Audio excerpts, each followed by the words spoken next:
Assalamualaikum warahmatullahi wabarakatuh. Perkenalkan, nama saya Raditya Mirza dengan NIM 2410201097.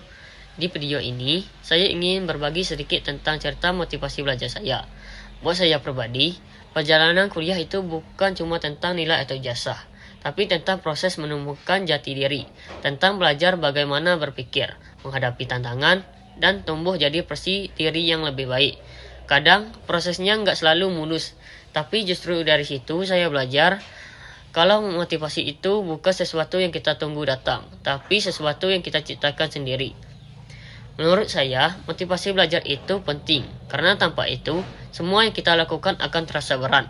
Ada kalanya saya merasa lelah, tugas menumpuk, presentasi berturut-turut, dan kadang nilai nggak sesuai harapan.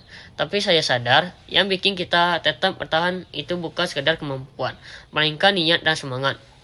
Bagi saya, belajar adalah investasi jangka panjang. Setiap halaman yang saya baca, setiap tugas yang saya kerjakan, semuanya membentuk cara pandang saya terhadap hidup. Motivasi itu yang menjaga saya tetap berjalan, meski perlahan, karena selama kita masih punya alasan untuk belajar, maka kita masih punya arah untuk melangkah. Kalau ditanya siapa yang paling memotivasi saya, jawabannya sederhana, yaitu keluarga saya. Saya lihat bagaimana orang tua saya berjuang supaya saya bisa kuliah. Mereka nggak pernah mengeluh, meskipun hidup nggak selalu mudah. Dari situ saya belajar arti tanggung jawab dan kerja keras. Selain keluarga, saya juga banyak termotivasi dari orang-orang di sekitar seperti dosen yang selalu mendorong mahasiswa yang untuk berpikir kritis. Teman-teman yang nggak segan bantu saat kita kesulitan. Bahkan dari kisah orang-orang sukses yang berangkat dari keterbatasan. Saya juga suka baca biografi tokoh-tokoh inspiratif kayak B.J. Habibie atau Nelson Mandela. Dari mereka, saya belajar bahwa semangat belajar dan rasa ingin tahu bisa mengubah hidup seseorang, bahkan dunia.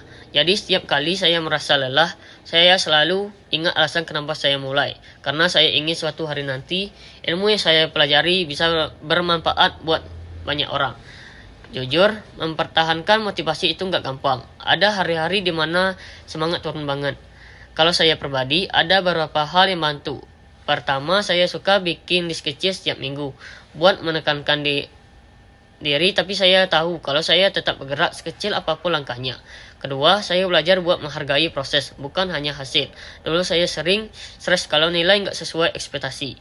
Tapi sekarang saya lebih fokus pada apapun yang bisa saya pelajari dari setiap pengalaman itu. Ketiga, saya jaga keseimbangan hidup. Kalau capek, saya istirahat. Kadang jalan sore, dengar musik, atau bermain game. Karena otak juga butuh jeda biar bisa berpikir jernih lagi. Dan satu hal penting, saya selalu berusaha bersyukur. Dengan bersyukur, saya jauh lebih sadar kalau perjalanan ini penuh hal berharga, walau nggak semuanya sempurna. Pesan motivasi dari saya, buat teman-teman yang lagi berjuang, saya cuma mau bilang, nggak apa-apa kalau kamu merasa lelah, itu wajar. Tapi jangan berhenti terlalu lama. Ingat, setiap orang punya waktunya masing-masing. Fokuslah pada perjalananmu sendiri. Motivasi itu bukan soal siapa yang paling cepat, tapi siapa yang paling konsisten. Kalau kita terus berusaha, pelan-pelan, kita akan sampai di titik yang kita impikan. Teruslah belajar, bukan karena harus, tapi karena kamu ingin jadi versi terbaik dari dirimu sendiri.